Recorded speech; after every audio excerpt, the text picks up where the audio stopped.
राहुल बेटा, तुम्हारी चाय और टिफिन तैयार है, मैं आ रही हूँ लेकर, ऑफिस मत जाना। मम्मी जल्दी लाइए ना टिफिन, लेट हो गया हूँ मैं। पायल भी ऑफिस जा चुकी है। अरे हाँ हाँ बेटा, बस लेकर आ रही हूँ। बनाने में टाइम हो गया मुझे आज। बहू का टिफिन बना कर दिया, उसे चाय नाश्ता दिया, उसके बाद तेरा टिफिन बनाया, तुझे चाय दे रही हूँ, बस आ रही हूँ लेकर। बेटा तुझसे कितनी बार बोला है मैंने, थोड़ा सा नाश्ता करके जाया कर, लेकिन तू नाश्ता करके नहीं जाता है, सारी चाय पीकर चला जाता है। अरे कोई बात नहीं माँ, मुझे सुबह सुबह खाने की आदत नहीं है, मुझे चलता नहीं है सुबह सुबह नाश्ता, अजीब सा लगता है पेट में। बेटा तुम दोनों पति पत्नी कितनी भागा दौड़ी करते हो। बेचारी बहू सुबह 9 बजे सोकर उठती है, फटाफट नहाएगी धोएगी तैयार होएगी और टिफिन पकड़कर ऑफिस भाग जाती है। शाम को 6 बजे आएगी बेचारी थकी हारी, आकर ऐसा सो जाती है मानो बिल्कुल थक गई हो बेचारी। उसे देखकर दया आती है मुझे। क्या करूँ माँ, अच्छा जीवन जीने के लिए पैसे लगते हैं, और पैसे कहाँ से आएंगे, जब तक मेहनत नहीं करेंगे तब तक पैसे नहीं आ सकते हैं, आपको तो पता है। हाँ हाँ बेटा, तू भी कितनी भागा दौड़ी करता है, दोनों पति पत्नी बहुत मेहनत करते हो तुम दोनों, भगवान तुम दोनों को हमेशा तरक्की दे। ठीक है माँ, मैं जा रहा हूँ ऑफिस। ठीक है बेटा, इसमें मैंने तेरे लिए 2 पराठे एक्स्ट्रा रख दिए हैं, तू पराठे खा लेना पहले, जैसे ही थोड़ा सा टाइम मिलेगा नाश्ता कर ही लेना बेटा। मुझे दिन भर तेरी ही चिंता लगी रहती है, बहू तो नाश्ता करके चली जाती है। ठीक है माँ, मैं नाश्ता कर लूंगा, आप अपना और चिंटू का ध्यान रखना, चिंटू भी स्कूल से आता ही होगा। अरे बेटा तू चिंटू की चिंता मत कर, चिंटू को 8 साल से मैं ही संभाल रही हूँ। जिस दिन से चिंटू पैदा हुआ है उस दिन से मैंने ही तो उसकी जिम्मेदारी ली है बेटा, तो उसकी चिंता जरा भी मत कर। तुम लोग तो बस आराम से जाओ और आराम से आओ। ठीक है माँ, आप कितनी अच्छी हैं, कितना ख्याल रखती हैं हम दोनों का, बहुत प्यारी है मेरी माँ। ठीक है माँ, मैं भी ऑफिस चलता हूँ, रात में बहुत रात तक काम करते रहा ना, इसलिए मेरी नींद नहीं खुल पाई आज सुबह जल्दी। हाँ हाँ ठीक है बेटा, तू जा। हे भगवान, मेरे बहू बेटे दोनों को बहुत तरक्की देना, बहुत आगे जाए मेरे बहू बेटे। कितने अच्छे हैं बेचारे, मेरी बहू भी कितनी अच्छी है, कितना मीठा बोलती है, ऐसी बहू शायद ही किसी की होगी सारे मोहल्ले पड़ोस में। गायत्री, गायत्री, कहाँ गई गायत्री? अरे जीजी आओ आओ, बाहर से ही आवाज लगा रही हो, ये आपका घर है, अपने घर में कोई अजनबियों की तरह आवाज थोड़ी ना लगाता है। आइए बैठिए। गायत्री, मैं तेरी बड़ी जिठानी हूँ, कम से कम इस नाते तो मुझसे मिलने आ जाया कर घर में। मेरी बहुएं भी बोलती हैं कि मम्मी जब काकी जी हमारे घर नहीं आती हैं तो आप क्यों उनसे मिलने जाते हो, काकी जी तो आपसे छोटी हैं। अरे जीजी क्या बताऊं मैं, घर में इतने सारे काम रहते हैं कि उस चक्कर में मैं निकल ही नहीं पाती हूँ। अब देखिए ना, सुबह से मैं उठी हूँ, मैंने चाय नाश्ता बनाकर बहू को दिया, बहू गई अपना टिफिन लेकर, उसके बाद में राहुल को दिया, वो भी गया है, अब अभी चिंटू आ रहा है, चिंटू की देखभाल भी करनी पड़ेगी मुझे। राहुल को ऑफिस से पहुंचाने के बाद सारा खाना बनाया मैंने, बर्तन साफ किए मैंने, अब कपड़े पड़े हैं, मशीन में कपड़े डालकर मैं भी नहाऊंगी, पूजा पाठ करूंगी, इतनी देर में चिंटू आ जाएगा, फिर क्या है चिंटू की देखभाल करने में लग जाऊंगी। उसके बाद में थोड़ी देर आराम करने लगती हूँ मैं भी चिंटू को लेकर। यहाँ शाम के 3 बजते ही शाम का काम भी चालू हो जाता है जीजी मेरा। अब आपको तो पता है बहू बेटे खुद इतने थके हारे आते हैं तो ऐसा लगता है उनके हाथ में चाय नाश्ता दे दूंगी तो मेरे दिल को बड़ा सुकून मिलेगा। इस चक्कर में घर से निकलना ही नहीं हो पाता है जीजी, लेकिन अब जब भी संडे पड़ेगा मैं आपसे मिलने जरूर आऊंगी, क्योंकि इस दिन बहू बेटे घर पर ही रहेंगे। देख गायत्री, मेरी बातों को अन्यथा मत लेना, मैं तुझे गलत सलाह नहीं दे रही हूँ, लेकिन गायत्री मेरी एक बात को हमेशा याद रखना। गायत्री तेरी बहू को 10 साल हो गए हैं इस घर में आए हुए, 10 साल हो गई है राहुल की शादी को, और अब चिंटू भी छोटा नहीं रहा है, चिंटू भी 8 साल का हो गया है, इसलिए गायत्री थोड़ा बहुत जिम्मेदारी का भार अपनी बहू के कंधे में भी डाल। तू कब तक उसकी जिम्मेदारी उठाती रहेगी ये बता। जी जी, बेचारी ऑफिस जाती है, उसे कहाँ घर के काम सौंप दूंगी मैं, आप ही बताइए। ऐसा नहीं है गायत्री, दूसरों के घरों की बहुएं सुबह 5 बजे 6 बजे 7 बजे तक सोकर उठती हैं, 7 से लेकर यदि वो 9 बजे तक भी घर के काम करेगी तो बहुत से काम हो जाएंगे, उसके बाद भले ही तू करते रहे, कोई दिक्कत नहीं है। अरे कुछ नहीं तो कम से कम अपना और अपने पति का टिफिन तो बनाकर रख सकती है, चाय नाश्ता तो बनाकर दे सकती है, शाम को आने के बाद तू चाय नाश्ता बनाकर रखती है उनके लिए, बहुत अच्छी बात है। उसके बाद में आकर वो रसोई संभाल सकती है, तुम लोगों को खाना दे सकती है, इतना तो कर ही सकती है ना। भाभी मैं भी इसे यही बात समझाता हूँ, लेकिन गायत्री है कि मेरी बात समझती ही नहीं है, कब तक उन लोगों की जिम्मेदारियों का बोझ उठाती रहेगी ये। हाँ हाँ गायत्री, देवा जी एकदम सही बोल रहे हैं, जब तक तेरे शरीर में जान है तब तक तू काम कर लेगी, और जिस दिन तेरे हाथ पैर नहीं चलेंगे उस दिन कहो ऐसा ना हो कि तेरी बहू तुझे 1 गिलास पानी के लिए भी ना पूछे। अरे नहीं नहीं जीजी, ऐसी नहीं है मेरी बहू, मेरी बहू बहुत अच्छी है, वो मुझे बहुत प्यार करती है, बहुत अपनेपन से बात करती है, ऐसा लगता है कि हम दोनों जैसे माँ बेटी हैं। जीजी और एक बात ये बताइए आप, मेरी बहू की जगह यदि मेरी बेटी होती तो मैं अपनी बेटी के साथ भी ऐसा ही करती क्या, आप बताइए।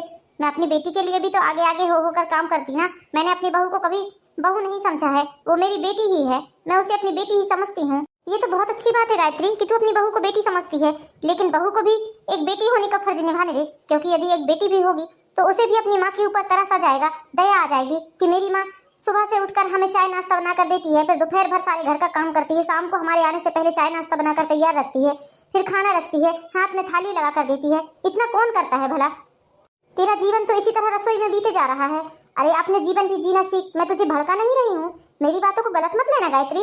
बस तुझे समझा रही हूँ कि तेरा जीवन बहुत थोड़े दिनों का बचा है, अब आधी से ज्यादा उम्र तेरी निकल चुकी है। अब ये तेरे दिन आराम करने के हैं।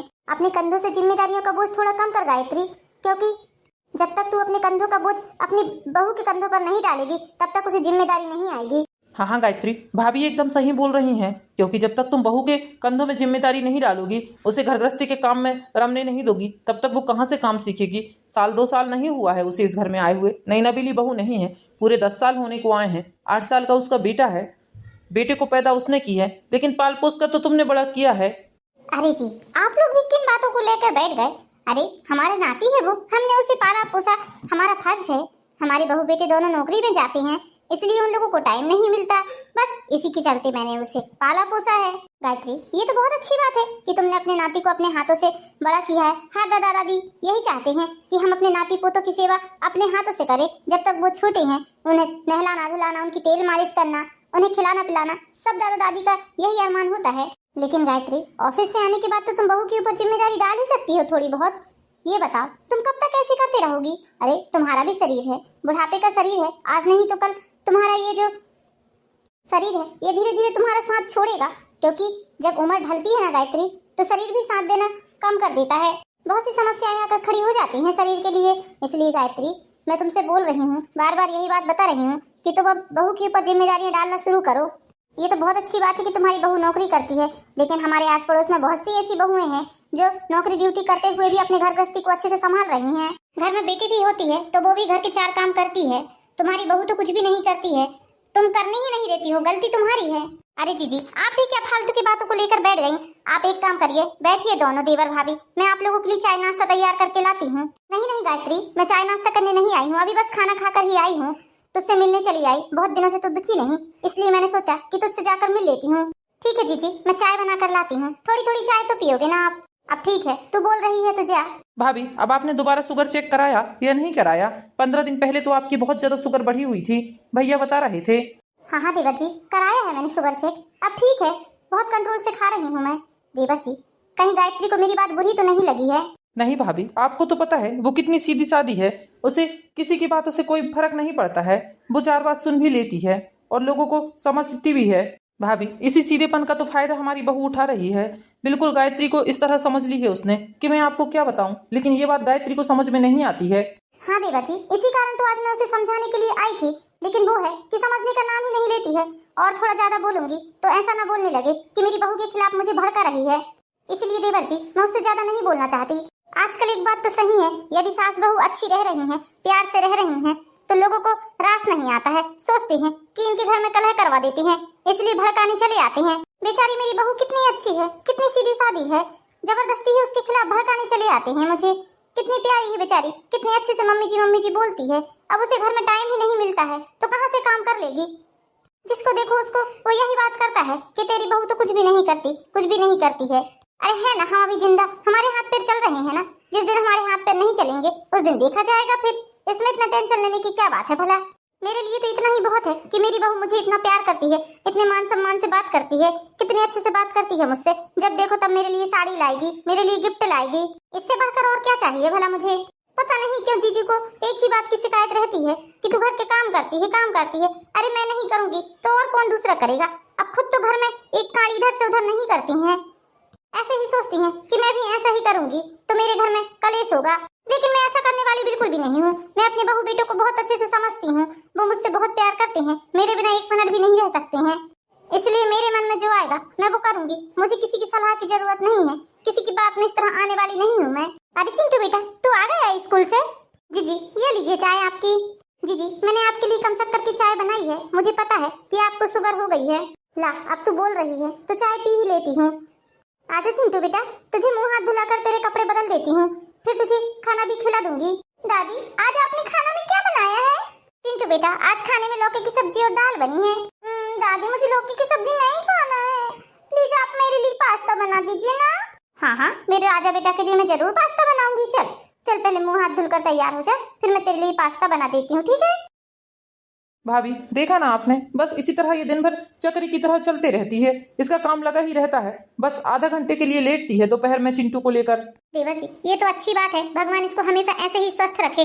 लेकिन देवर जी, शरीर का कोई भरोसा नहीं है, आज चल रहा है कल शायद ना भी चले, इसलिए बहू को अपनी जिम्मेदारियां उठाना ही चाहिए। बहू के कंधों में जिम्मेदारियों का बोझ डालना ही चाहिए इसे। भाभी मुझे तो इसकी बड़ी चिंता होती है, सच बता रहा हूँ मैं। बहू का ऐसा रवैया देखकर मुझे बहुत गुस्सा आता है कभी कभी उसके ऊपर, लेकिन इसके कारण मैं कुछ बोल भी नहीं पाता हूँ। कोई मेहमान आए जाए, चाहे बहू घर में रहे या ना रहे, वो कभी बहू से नहीं बोलती है कि आकर थोड़ी सी मदद करवा दो मेरी किचन में। अकेले अकेले सारे घर का काम करती रहती है। अब देवर जी, जितना समझाने का था तो मैंने समझा दिया है, अब उसे समझ में आए या ना आए ये उसके ऊपर है। ठीक है देवर जी, अब मैं चलती हूँ, बहुत देर हो गई है मुझे वैसे भी आए हुए यहाँ। जी जी, जरा देर और रुकिए ना। नहीं गायत्री, चलती हूँ, मैं तो बस ऐसे ही तुझसे मिलने चली आई थी। लोगों का क्या है, लोग तो कहते ही रहेंगे। आजकल लोग किसी के घर में सुख शांति देखना नहीं चाहते हैं। अरे चार काम कर देने से कोई मैं मर नहीं जाऊंगी। मेरी बहू बहुत अच्छी है, मुझे कितना प्यार करती है माँ की तरह, मैं अपनी बहू को उतना ही प्यार करूंगी। चलो अब सारा काम तो हो गया है, चिंटू भी सो गया है, जल्दी से झाड़ झूड़ कर लेती हूँ, कपड़े उठा लेती हूँ। राहुल और बहू आते ही होंगे, बेचारे थके हारे आते हैं ऑफिस से, उनके लिए फट से चाय नाश्ते का इंतजाम कर देती हूँ। अरे बेटा, तुम लोग आ गए। देखो, मैंने तुम लोगों के आने से पहले ही तुम लोगों के लिए नाश्ता बना कर रखा है। मम्मी जी, आप कितनी अच्छी हैं, कितनी फिक्र करती हैं हम लोगों की, कितना प्यार करती हैं हम लोगों को। भगवान करे सास के रूप में मुझे आप ही मिले हर जन्म में। अरे बेटा, भगवान से बस मेरी भी यही दुआ है कि तू ही मुझे बहू बनकर हर जन्म में मिले। आप दोनों सास बहू का प्रेम खत्म हो गया हो तो लाइए मुझे जल्दी से नाश्ता दे दीजिए मम्मी, बहुत जोरों की भूख लगी है। और हाँ मम्मी, चाय भी बना दीजिए, बहुत जोरों की भूख लग गई है मुझे। हाँ हाँ बेटा, ये लो, तुम दोनों के लिए ही नाश्ता लेकर आई हूँ मैं, अब भी चाय बना कर लाती हूँ दोनों के लिए। लाइए मम्मी जी, मैं ले जा लेती हूँ नाश्ता। सच में राहुल, मैंने बहुत पुण्य किए होंगे जो मुझे इतनी अच्छी सास मिली है। मम्मी पापा, आप लोग आ गए ऑफिस से? हाँ हाँ चिंटू बेटा, हम तो आ गए ऑफिस से। और सुनाओ, आज का दिन कैसा रहा तुम्हारा स्कूल का? कुछ खाया या नहीं तुमने? मम्मी, जब मैं स्कूल से आया था तो दादी ने मुझे पास्ता बना कर दिया था, उसके बाद मैं सो गया था, फिर सोकर उठा तो दाल चावल खाया है मैंने। अब मैं अपने दोस्तों के साथ खेलने जा रहा हूँ mummy. Bye bye. Bye bye papa. Bye bye बेटा। अरे हाँ हाँ मम्मी, मेरी सास तो एक नंबर की बेवकूफ है, बेवकूफ। अब मैं आपको क्या ही बताऊं, मैं ऑफिस से आती हूँ तो मुझे हाथ में चाय नाश्ता ला कर देती है। इतना तो कभी आपने भी मेरे लिए नहीं किया है जितना मेरी सास मेरे लिए कर रही है। मैं तो ऐसा लगता है मम्मी कि बस। हाँ हाँ बेटा, तू बड़ी खुशकिस्मत है। अरे मम्मी, दो चार मीठे मीठे शब्द बोल लो सासू माँ से, उसके बाद दो चार उनकी तारीफ कर दो, दो चार ठो गिफ्ट ला कर दे दो कभी कभी, साल 6 महीने में एक बार, बस खुश हो जाती है वो। अरे मम्मी, अब आपको क्या बताऊं, मैं इस घर में रानी बनकर रह रही हूँ, रानी बनकर। सुबह आराम से 9 बजे सोकर उठती हूँ, जब तक मेरी सासू माँ की झाड़ू बर्तन कपड़े सब हो जाते हैं, मेरे उठने से पहले ही वो चाय नाश्ता तैयार रखती हैं और हम दोनों का टिफिन तैयार रखती हैं। मैं नहा धोकर तैयार होकर जैसे ही किचन में जाती हूँ, मम्मी जी मेरे हाथ में नाश्ते की प्लेट और चाय थमा देती हैं और लंच बॉक्स दे देती हैं। मेरे जाने के बाद वो चिंटू को नहला धुला कर तैयार करके उसे स्कूल पहुंचाती हैं। मेरे आने से पहले भी चाय नाश्ता तैयार रहता है। अब देखो ना, मैं ऑफिस से आई हूँ, यहाँ आकर आराम कर रही हूँ और मेरी सासू माँ वहाँ किचन में इतनी गर्मी में काम कर रही हैं। एक नंबर की बेवकूफ है, बेवकूफ मेरी सास। उन्हें बेवकूफ बनाना ऐसे चुटकियों का काम है। मैं यहाँ एसी में बैठकर आराम कर रही हूँ और वहाँ सासू माँ गैस के सामने तप रही है बेचारी, खाना बना रही है। बताओ मम्मी, ऐसा राज कभी मिलता है क्या? बहुत खुशनसीब हूँ मैं। हाँ हाँ बेटा, बस ऐसे ही झूठी मूठी तारीफ करते ही रहना, ताकि तेरा जीवन ऐसे ही चल जाएगा, ऐसे ही कट जाएगी तेरी सारी जिंदगी। तुझे घर में नौकरानी रखने की जरूरत ही नहीं है। हाँ मम्मी, ऑलरेडी मेरे घर में एक नौकरानी है, उसके रहते मैं नौकरानी क्यों लगाऊंगी भला? बस इसी कारण तो मैंने उनको अपने साथ रखा हुआ है, वरना 8-9 साल कौन अपनी सास ससुर के साथ रहता है। मम्मी, लगता है मेरी सासू माँ आ रही हैं, उनकी पायल की आवाज आ रही है, इसलिए मैं अपना टॉपिक चेंज करती हूँ। हाँ हाँ मम्मी, सासू माँ बहुत अच्छी हैं, बहुत ही अच्छी हैं। हाँ मम्मी ठीक है, आप सही बोल रही हैं, मैं तो काम करवाऊंगी अब उनके साथ, चाहे वो मुझे लाख बार मना करें, लेकिन फिर भी मैं काम करवाऊंगी ही। क्या हुआ बहू, किससे बात कर रही हो बेटा तुम? अरे मम्मी जी, मेरी मम्मी है, मेरी मम्मी से बात कर रही हूँ। वो मुझे डांट लगा रही हैं कि मैं कोई भी काम क्यों नहीं करती हूँ। अरे बेटा, क्या फर्क पड़ता है, काम चाहे तुम करो या हम करें, कुछ फर्क नहीं पड़ता। अब तुम बाहर जाती हो जॉब करने, इसलिए हम बना लेते हैं खाना, इसमें क्या बात है। ठीक है मम्मी, अब हम फोन रखते हैं। बेटा तो आज तुम बताओ सब्जी में क्या खाओगी, कौन सी सब्जी बनाए तुम्हारे लिए? मम्मी जी आज मुझे भरमा भट्टा की सब्जी खाने का बड़ा मन कर रहा है, बहुत दिनों से भरमा भट्टे नहीं खाए हैं। अरे बेटा अब शाम हो गई है, भट्टे कहाँ मिलेंगे, एक काम करते हैं कल बना लेते हैं हम तुम्हारे लिए भरमा भट्टे की सब्जी। और वैसे भी कल तो संडे है ना, कल तुम लोगों की छुट्टी है, इसलिए आराम से घर पे रहोगे, तब हम तुम्हारे लिए अच्छी सब्जी बना देंगे। हाँ ठीक है मम्मी जी, आज आपको जो भी बनाना है तो बना लीजिए। चलिए मैं आपकी हेल्प करती हूँ। अरे नहीं नहीं बेटा, तू थकी हारी आई है, तू आराम कर, मैं बना लूंगी खाना। खाना बनाने में कौन सी बड़ी भारी विद्या लग रही है। मम्मी आज संडे है तो आप मेरे लिए ब्रेड पकोड़े बना दीजिए, मुझे आपके हाथों के ब्रेड पकोड़े खाने हैं। अरे चिंटू बेटा, सप्ताह का एक दिन ही तो होता है जब हम शांति से अपने लिए कुछ कर पाते हैं।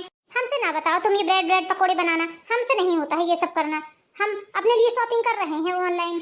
तुम एक काम करो, अपनी दादी से जाकर बता दो। और वैसे भी इतनी गर्मी है, किचन में जाने की भी हिम्मत नहीं हो रही है। अब इतनी गर्मी में हम तुम्हारे लिए ब्रेड पकोड़े नहीं बना सकते हैं, जाओ अपनी दादी को बता दो। मम्मी जब आपको गर्मी लग रही है तो क्या दादी को नहीं लगती होगी? गर्मी तो सभी के लिए बराबर है ना, दादी को भी तो गर्मी लगती होगी किचन में काम करते करते। चिंटू कुछ ज्यादा ही नहीं बोल रहे हो तुम, इतनी भी छूट नहीं दे रखी है हमने तुम्हें कि तुम अपनी माँ से इस तरह से बात करो। अरे क्या बात है, क्या बातें चल रही हैं दोनों माँ बेटे की। साधना पहले एक कप चाय बनाकर तो दे दो मुझे। अभी बेटा फरमाइश लगा रहा था आकर, अब आप फरमाइश लगा रहे हो। आपको मुझे बैठे हुए देखकर अच्छा नहीं लगता है क्या? एक दिन भी मैं अपने लिए शांति से नहीं रह सकती क्या?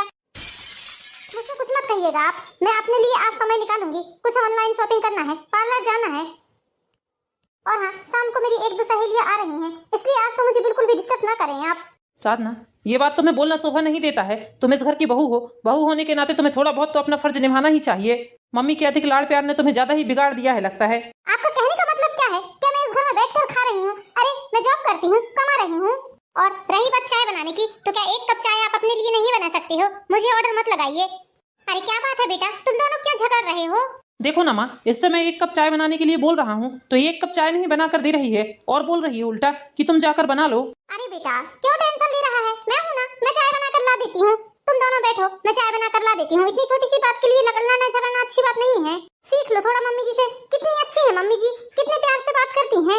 और आप हो कि आप हो गया बेटा। साधना बेटा शांत रह, मैं बना कर ला देती हूँ, अपने दिमाग को ठंडा रख। अभी भी समय है साधना, तुम इस घर की बहू हो और बहू होने के नाते इस घर के प्रति कुछ तुम्हारी जिम्मेदारियां हैं।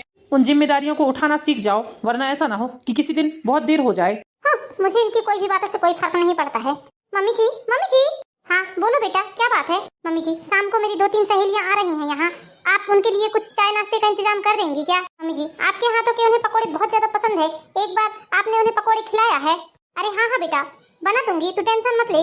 शाम होते ही साधना की सहेलियां आ जाती हैं और यहाँ गायत्री जी अपनी रसोई में काम करते रहती हैं। गायत्री इतनी गर्मी में अकेले अकेले किचन में काम कर रही हो, बहू को बुला लो, वो तुम्हारी थोड़ी सी मदद करवा देगी।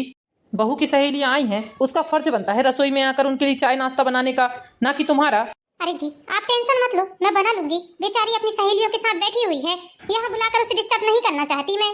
तुम्हारे इसी भोलेपन का फायदा उठा रही है बहू, तुम समझ नहीं रही हो इस बात को, लेकिन एक ना एक दिन तुम्हें मेरी बात जरूर समझ में आएगी, देख लेना तुम। इन्हें तो ना जाने क्यों बहू से क्या तकलीफ है, ले देकर उसके पीछे ही पड़े रहते हैं। अरे साधना तेरी लाइफ सबसे अच्छी है, क्या मस्त जिंदगी जीती है तू। हाँ साधना, और एक हम हैं, हमें तो सारे घर का काम करना पड़ता है, उसके बाद जॉब में भी जाना पड़ता है, उसके बाद आकर भी सारा काम करना पड़ता है। उल्टा सास के हाथों हाथ हमें खाना चाय नाश्ता सब देना पड़ता है। अरे तुम्हें क्या लगता है क्या मुझे सास के साथ रहने का बड़ा शौक है? नहीं नहीं, वो तो इस घर की नौकरानी बनाकर रखा है मैंने उन्हें। क्या बात कर रही है साधना? और क्या, बड़ी बेवकूफ है मेरी सास। 2-4 मीठे मीठे बोल क्या बोल लो उनसे, अपने आप में फूली नहीं समाती है। मुझे तो देवी समझ कर रखा है उन्होंने। ऐसी जिंदगी भला किसे नहीं चाहिए। सुबह 9 बजे सोकर उठती हूँ, हाथ में चाय नाश्ता लंच सब मिल जाता है, शाम को ऑफिस से आते ही हाथ में चाय नाश्ता मिल जाता है, रात होने से पहले खाना मिल जाता है, सारा घर का काम आयता मिल जाता है। और भला क्या चाहिए मुझे? बस इसके बदले मुझे 2-4 उनकी झूठी मूठी तारीफ करनी पड़ती है। साल 6 महीने में 1-2 साड़ियाँ लाकर देना पड़ता है उपहार के रूप में। हो गया। मेरी सास को बेवकूफ बनाना मेरे लिए चुटकियों का काम है। मेरे खिलाफ घर में कोई एक लोग भी उनके कान नहीं भर सकता है। आखिर ऐसा कौन सा जादू किया है तूने, कौन सा मंत्र पढ़ा है अपनी सास के ऊपर जो वो तेरी इस तरह दीवानी है? हमें भी बता दे यार, हम भी अपनी सास के ऊपर ऐसा मंत्र फूंक देंगे।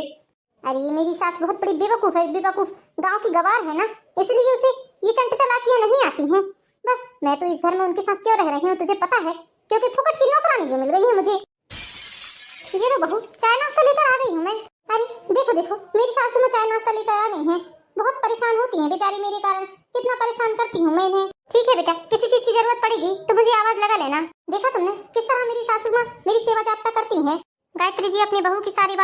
लेती हैं, उनकी नजरों से ये झूठ बूठ का पर्दा हट जाता है। उन्हें उनकी बहू की बात सुनकर बहुत ही ज्यादा दुख पहुंचता है। इतना बड़ा धोखा किया बहू ने मेरे साथ, मेरे प्यार का नाजायज फायदा उठाया उसने। क्या हुआ गायत्री, तुम्हारी आंखों के सामने से झूठ मूठ की पट्टी हट गई ना? हाँ जी, आज मेरी आंखों के सामने से सारे पर्दे हट चुके हैं। आप बिल्कुल सच बोलते थे, लेकिन अब नहीं। अब मेरी आंखों के सामने से सारी पट्टियां हट गई हैं। ये जो मैंने प्यार का चश्मा पहना रखा था, अब वो भी टूट चुका है। इसलिए अब मुझे बहू को सबक सिखाना ही पड़ेगा। उसके कंधों में सारी जिम्मेदारियां डालनी ही पड़ेंगी मुझे। अब जैसा मैं बोलूंगा तुम वैसा ही करना। अगली सुबह होती है तो गायत्री जी अपना बैग लेकर सामने दरवाजे पर खड़ी रहती हैं। मम्मी जी, यूं अचानक से इस तरह आप अपने मायके क्यों जा रही हैं? क्यों बहू, क्या मुझे जीने का अधिकार नहीं है? मुझे भी तो अपना जीवन जीना है, मुझे भी तो सुख शांति चाहिए या नहीं? मेरा भी मायका है, मेरे भी भाई बंद हैं, मैं भी जाना चाहती हूँ। इस घर की जिम्मेदारियों के कारण मैं घर से बाहर भी नहीं निकल पाती हूँ। बहू, जिस तरह से मैं सारे घर के काम को संभालती हूँ, उसी तरह से तुम्हें भी इस घर को संभालना है। मैं जा रही हूँ और पूरे 1 महीने बाद आऊंगी। 1 महीने बाद? मम्मी जी, 1 महीने तक मैं घर को कैसे कैसे संभालूंगी? मम्मी जी, आपके बिना ये घर बिल्कुल सूना हो जाएगा। मम्मी जी, मैं क्या करूंगी? बहू, ये सब तुम्हें समझना है कि तुम्हें क्या करना है, कैसे करना है, कैसे घर को संभालना है। ये तुम्हारी जिम्मेदारी है, मैं इसके लिए कुछ नहीं कर सकती। और सुन लो, जैसे काम चलते आ रहा है घर का, वैसे ही करोगी तुम। चलो गायत्री, बहुत देर हो रही है वैसे भी तुम्हें चलने के लिए। तुम्हें ट्रेन में बिठा देता हूँ मैं। ये तुम्हारी माँ इस तरह बिन बताए क्यों चली गई मायके? ऐसे तो छोटी छोटी सी बात बताती थी और इतना बड़ा फैसला अपने मन से ले लिया। जरा सी खबर तक नहीं दी उन्होंने कि वो मायके जा रही हैं। साधना, तुम्हारी सारी बातें कल मेरी माँ ने सुन ली थी। जब तुम अपनी सहेलियों से मेरी माँ के लिए उल्टे सीधे शब्द बोल रही थी ना, तब माँ ने तुम्हारी बात सुन ली है। क्या बात कर रहे हो? हाँ साधना, माँ ने तुम्हारी सारी बात सुन ली है और तुम्हारी बातों को सुनकर उन्हें बहुत ही ज्यादा झटका लगा है। इसलिए वो कुछ दिनों के लिए घर छोड़कर चली गई हैं, ताकि तुम्हें अपनी जिम्मेदारियां उठाने का मौका मिले, क्योंकि माँ ने तुम्हें इतने सालों तक जिम्मेदारियां दी ही नहीं है। भगवान, सच में मुझसे बहुत बड़ी गलती हो गई है जो मैंने इस तरह से बात की मम्मी जी के लिए। मैंने उनके सीधे साधे और सरल स्वभाव का गलत फायदा उठाया है। मुझे ऐसा नहीं करना था। कितना कुछ करती है बेचारी मेरे लिए, और मैंने उनके खिलाफ क्या कुछ नहीं कह दिया। उन्होंने अपने कान से मेरे मुंह से इस टाइप की बातें सुनी होंगी तो उनके दिल पर क्या बीती होगी। साधना को अपने किए पर बहुत पछतावा होता है और उसे अपनी गलती का भी एहसास होता है। साधना 8-10 दिन तक सारा काम करती है घर का।